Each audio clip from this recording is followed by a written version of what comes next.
Bom dia, bom dia, bom dia! Mais um Morning Call, o que esperar do mercado hoje? Eu sou o professor Wagner aqui da Francesca Educação Financeira. Opa, chegou a nossa tela aqui. Mais um dia aqui, mais um mês que iniciamos, dia 1º de março de 2021. Lembrando que todos os dias nós estamos aqui a partir das 5h50 da manhã para falar sobre fechamento de mercado no dia anterior e o que esperar do mercado para o dia e para a semana. Terminamos o mês mais curto do ano, aí, fevereiro. Fevereiro não foi um mês fácil aí para os investidores e para quem trabalha no mercado financeiro, mas vamos falar um pouquinho aí sobre fechamento, sobre o que impactou na última sexta-feira e principalmente aí o que pode impactar o mercado hoje e durante a semana. Esse mês aí que deixou o pessoal de cabelo em pé, porque começou um mês de fevereiro aí muito otimista, né? Depois lá para o meio do mês aí começou a se instaurar um caos e para o final do mês aí as coisas só pioraram e na última sexta-feira o índice Ibovespa despencou novamente. Achávamos aí que não haveria uma oscilação tão grande, mas puxado aí por incertezas internacionais e várias notícias internas, o índice despencou, testando aí um novo fundo, né, e preocupa, obviamente, aí diversos investidores. O que movimentou muito na sexta-feira foi novamente aí o aumento da inflação e do preço dos títulos lá nos Estados Unidos, principalmente os títulos para 10 anos, que a gente já vem falando aqui há algum tempo, né? O que, obviamente, deixou o mercado internacional aí com péssimo humor. As quedas aí em quase todas as bolsas aí trouxeram incertezas para o final e início do mês aí por conta de tudo que aconteceu aí no final da última semana. Pensando aqui em mercado, em cenário interno brasileiro, o Senado aí diz que não pode condicionar a aprovação do auxílio emergencial à aprovação da PEC emergencial, lembrando que são coisas distintas, né? E a princípio estava atrelado, que obviamente iria reduzir também o risco fiscal. Agora o Senado quer renegociar e essa semana aí, que obviamente eles terminam essa negociação e devem aí retomar a votação aí da PEC emergencial, mas isso impactou também o Brasil. Isso aí até porque mexe muito com o endividamento e com o fiscal brasileiro. Até nas palavras do próprio presidente Jair Bolsonaro na sexta-feira, o auxílio emergencial, que deve ser pago agora em 4 parcelas de R$ 250 a partir do mês de março, esse mês que nós iniciamos, né, deve ser para ver se o Brasil pega no tranco, se a economia pega no tranco, porque senão não há muito mais o que fazer.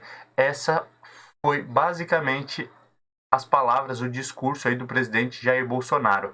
Na sexta-feira também nós tivemos aí a Petrobras mantendo forte queda aí após todo o rebuliço aí da semana passada. Tivemos Banco do Brasil em forte queda e na sexta uma nova preocupação para as estatais e obviamente para os investidores aí, principalmente que atuam diretamente aí com estatais como Eletrobras, Petrobras e Banco do Brasil. Porque, mesmo com diversas notícias positivas, como o encaminhamento aí da privatização da Eletrobras e dos Correios, na sexta-feira, basicamente, o presidente do Banco do Brasil, André Mourão, jogou a toalha. Já havia um burburinho durante o dia e no final do dia ele realmente coloca o cargo à disposição aí no final de semana e, segundo algumas notícias, ele realmente está, desculpa o termo, de saco cheio com Brasília. Isso, infelizmente, aí coloca o Brasil em xeque novamente aí para o início dessa semana. Bora falar então sobre o fechamento da última sexta-feira, dia 26 de fevereiro de 2021. O Ibovespa aí chegou a 110.035 pontos, uma queda de 1,98%, e o dólar teve alta de 1,68, chegando a R$ 5,60. Diferente do que aconteceu com as principais bolsas globais, a Nasdaq, bolsa de tecnologia norte-americana, fechou em alta de 0,56 a 13.192 pontos. S&P teve queda de 0,48 a 3.811.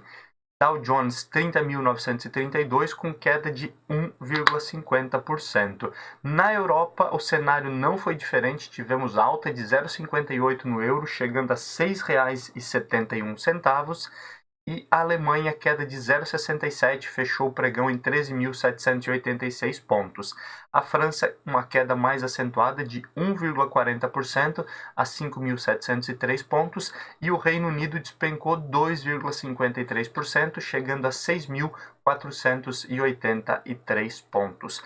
Olhando aí para a Ásia, que obviamente surfou a maré negativa, o tsunami que havia acontecido no dia anterior, na quinta-feira, lá nos Estados Unidos, a partir de quinta tarde, e tivemos aí uma queda da China de 2,17% a 14.507 pontos, e o Japão perdendo 4% praticamente aí, fechando a 28.966 pontos. Lembrando aí que desde o final do ano passado até o início desse ano, o Japão vinha surfando muito bem a questão das ações, chegando aí a máximas aí dos últimos 30 anos, renovando máximas, e agora despenca aí muito em função do que aconteceu nos Estados Unidos e, como já falamos na semana passada, uma possibilidade de endurecimento da política econômica da China, que obviamente aí afeta todas as bolsas asiáticas. Na sexta-feira, as cripto, tivemos o Bitcoin com queda de 5,66 e o Ethereum com queda de 6,86. O petróleo futuro fechou aí a 64,43 dólares o Brent e 61,62 dólares o WTI. Já para essa segunda-feira temos uma forte alta aí, já de próximo de 1,2% no dia de hoje. Provavelmente então teremos novas altas, lembrando que essa semana tem nova reunião da OPEP, que pode também definir por uma ampliação aí da produção de petróleo no mundo, o que pode daí sim melhorar a cotação do petróleo aí para as economias globais. Lembrando que na última reunião da OPEP foi reduzido a produção, até para não deixar o barril de petróleo tão baixo como aconteceu aí no passado, ou como aconteceu no ano passado, onde nós tivemos aí negociação negativa aí de petróleo futuro. Falando um pouquinho aí sobre o índice S&P 500 VIX, o índice do medo, mesmo com toda a oscilação que nós tivemos, na sexta-feira ele teve uma queda de 3,25% a 27,95%. Lembrando que no dia anterior passou de 35% de alta o índice VIX, que ele mede principalmente aí o risco, o receio, a oscilação dos mercados de ações. O fechamento aí das principais ações de Ibovespa no dia 26, nós tivemos altas apenas de BIF3, que é Minerva, produtora de carnes em geral, fechou aí a 9,70 com alta de 3,30%. Eneva fechou a 2,27% de alta, R$ 68,00, e Magazine Luiza fechou com alta de 0,49 a 24,18%. A 24,18 reais, desculpa. Olhando aí para as principais baixas, aqui o negócio foi feio, como a gente já falou. Tivemos queda de BRF, com 7,16% de queda, fechando a 21,64. Via Varejo, que despencou aí no mês de fevereiro, fechando com 6,01% de alta, dia 26, a R$ 11,87. Lembrando aí que Via Varejo já teve períodos de ter retomado aí patamar de R$ 21. Companhia Siderúrgica Nacional, CSNA, fechou com 5,16% de queda a 32,87. Tivemos loja Zering aqui também com uma forte queda novamente. Loja Zering aí não tem se sustentado, com queda de 5,03%, fechando aí a 14,90%. E nós tivemos Sula 11 fechando a 33,03, com queda de 5,03% também. Além disso, nós temos para hoje, segunda-feira, dia 1º, relatório Focus, que deve refletir um pouco mais aí, a oscilação do mês de fevereiro. Então, os especialistas hoje apresentam aí no relatório Focus aí a expectativa para os próximos meses e para o ano de 2021 em relação aí a PIB, PIB, que é consumo, obviamente, né? Moeda estrangeira, o dólar, qual a previsão, e principalmente inflação e Selic, E em breve tem reunião do Copom, o que deve ter algum tipo de movimentação nesse sentido. Então vale a pena ficar de olho no relatório Focus, que é divulgado hoje. Hoje nós temos também divulgação do PMI da indústria no Brasil e da balança comercial referente ao mês de fevereiro. Olhando para a agenda internacional, nós temos divulgação do preço de imóveis no Reino Unido e, obviamente, a questão de moradia influencia bastante aí na economia da Europa, PMI da indústria na França, Alemanha, Reino Unido e zona do euro, além do PMI da indústria lá nos Estados Unidos. Então, todos esses indicadores aí do PMI da indústria que podem demonstrar aí se existe uma expectativa de crescimento ou de desaceleração da economia, hoje é muito importante para olharmos para Estados Unidos, França e Brasil com a divulgação do PMI da indústria. Hoje também tem índice de preços, o IPC, índice de preços ao consumidor, lá na Alemanha. Política que sempre tem uma retórica muito grande aqui no nosso Morning Call, o que esperar do mercado hoje, não fica diferente e temos muita coisa para falar. Tivemos aí medidas restritivas em diversos estados aí por conta do aumento do número de casos e principalmente a lotação de diversas UTIs no Brasil, que tem preocupado bastante. Já na sexta-feira, o presidente Jair Bolsonaro ele falou aí contra os governadores que fizeram medidas restritivas, mas após aí uma conversa entre o Pazuello, o Bolsonaro e também o Arthur Lira, o Lira disse aí em discurso que o Brasil vai aumentar o repasse para as UTIs. Obviamente aí reconhecendo aí que realmente a situação estava complicada, mas existe toda essa polarização também em torno de economia versus a questão da prevenção, né? Muita gente aí querendo que o pessoal deixe os comércios abertos sem medidas restritivas, mas ao mesmo tempo é necessário aí manter a questão, um mínimo de segurança aí para as UTIs e para a população. Vale também a ressalva aqui e o puxão de orelha que muita gente, infelizmente, não tem levado a sério e por isso nós estamos aí com o aumento tão grande aí de casos, Brasil batendo recorde atrás de recorde, como aconteceu aí nesse final de semana, e as UTIs estando sobrecarregadas já.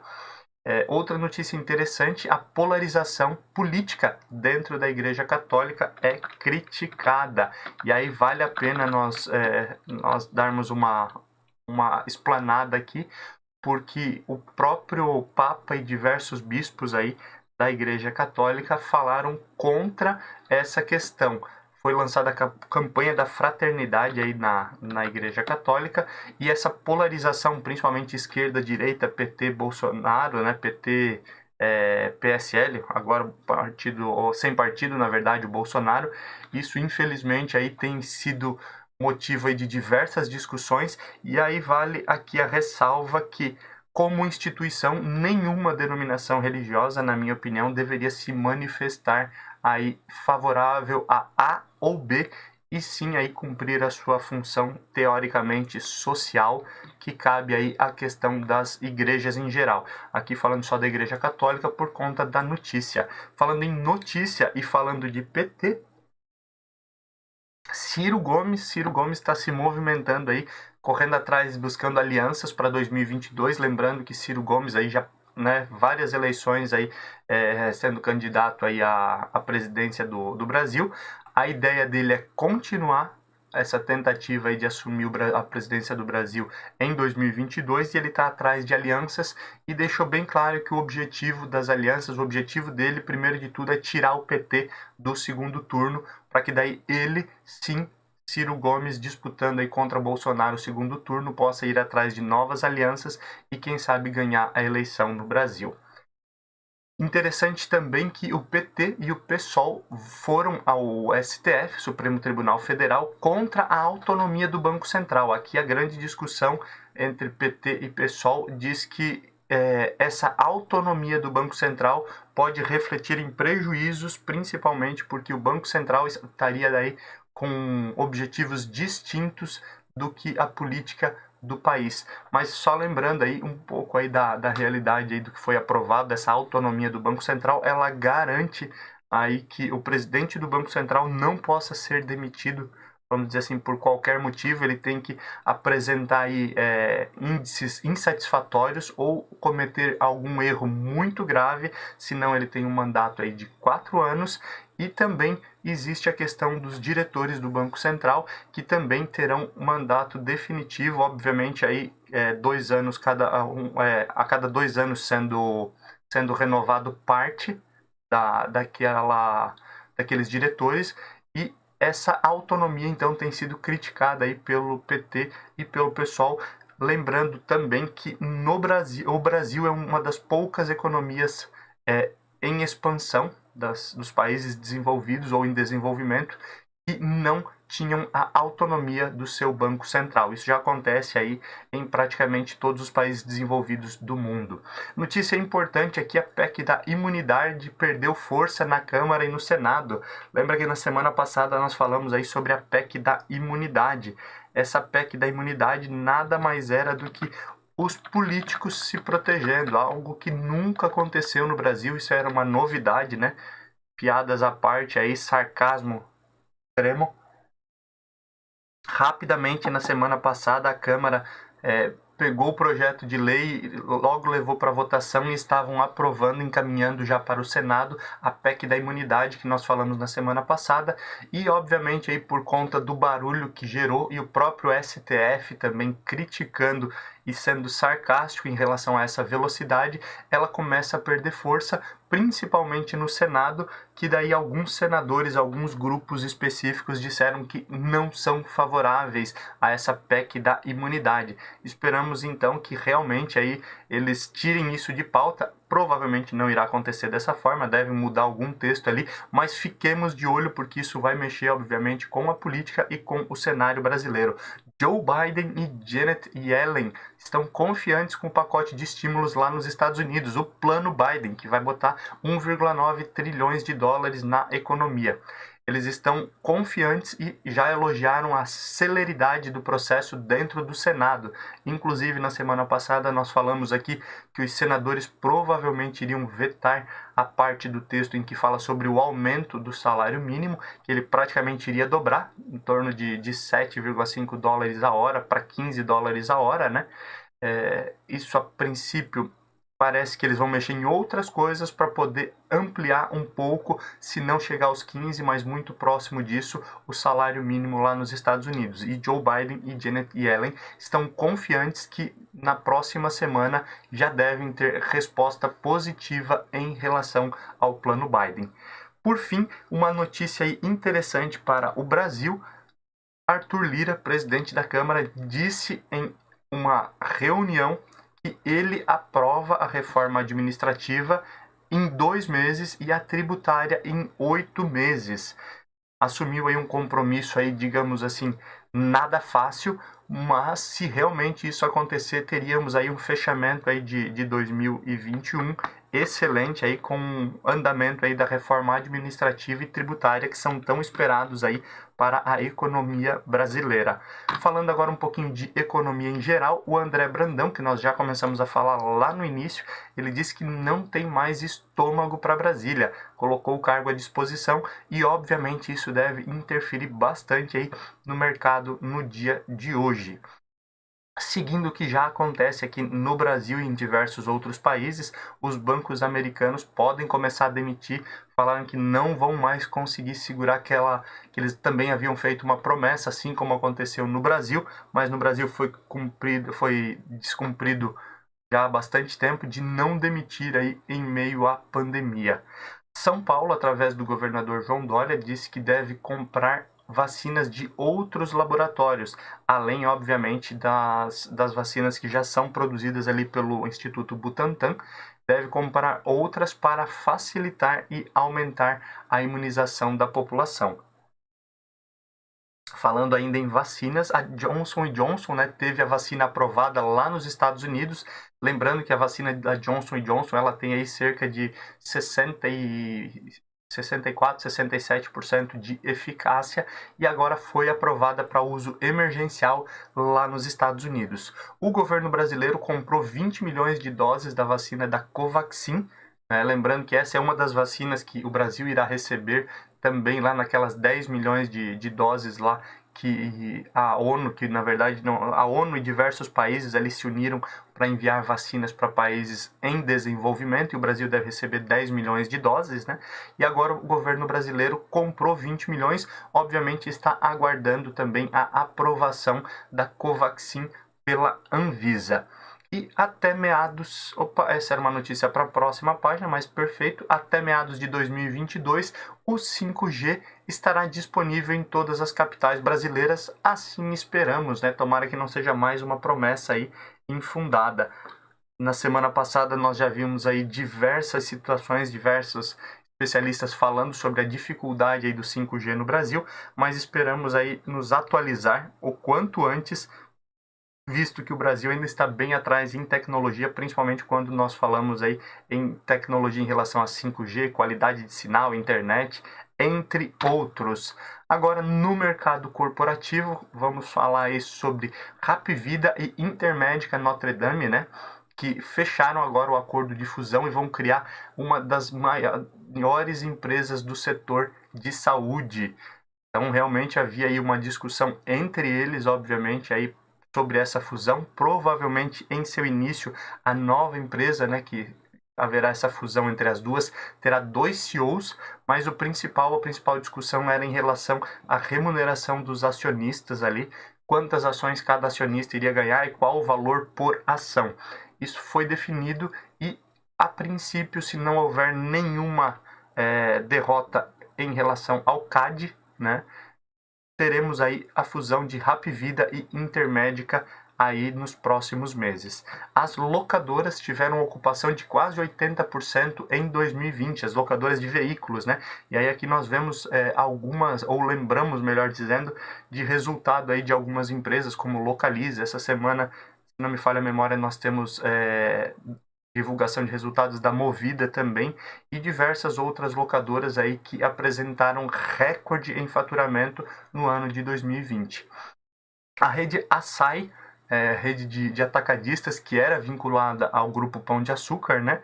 Ela teve uma cisão com o Grupo Pão de Açúcar e essa semana, para ser mais preciso, hoje, inicia negociações dela na B3. Então, uma forte alta aí de empresas de ramo alimentício indo aí para a B3, abrindo capital na Bolsa Brasileira. Hoje dia 1º, nós temos divulgação de resultados de Copasa, Pague Menos, PetroRio e Porto Belo. Muita coisa no cenário corporativo, no cenário político e no cenário econômico brasileiro. Hoje realmente é um dia para falarmos horas e horas, mas o nosso Morning Call aqui tem a ideia de trazer as principais informações que você deve ficar ligado no dia a dia para que você fique bem informado, que você cuide dos seus investimentos e você que trabalhe na área também esteja craque para falar sobre qualquer um desses temas. Falando aí sobre mercados futuros, nesse momento aí, 6h15, nós vemos aí índices futuros dos Estados Unidos subindo mais de 1,5%, tanto Nasdaq quanto S&P. Temos aí na Europa também forte alta, o DAX a quase 1,5% de alta nesse momento, na França mais de 1,6%, e no Reino Unido quase 2% de alta nesse momento. Olhando aí para as asiáticas, nós também temos alta nesse momento, então a princípio teremos um dia mais tranquilo, lembrando que o mercado é soberano e muita água pode passar embaixo da ponte, lembrando que no mercado interno nós temos aí também diversos problemas que pode, infelizmente, afetar o seu dia a dia. Mas, olhando para esse cenário, a princípio, vemos com bons olhos o dia de hoje, o início do mês de março. Muito obrigado pela sua companhia, obrigado por mais um dia estar conosco aqui no nosso Morning Call, o que esperar do mercado hoje. Lembre-se que se você quiser receber tudo isso em PDF, você pode receber antes das 7 horas da manhã para ter essa informação disponível o dia todo. Peça o link de um dos nossos grupos de WhatsApp e eu te encaminho por aqui ou lá pelo @FranceschiWagner no Instagram e você vai receber todas as manhãs o link e esse material que fica disponível para você o dia todo. Bons negócios, boa semana, boa segunda-feira. Nos vemos amanhã. Tchau, tchau.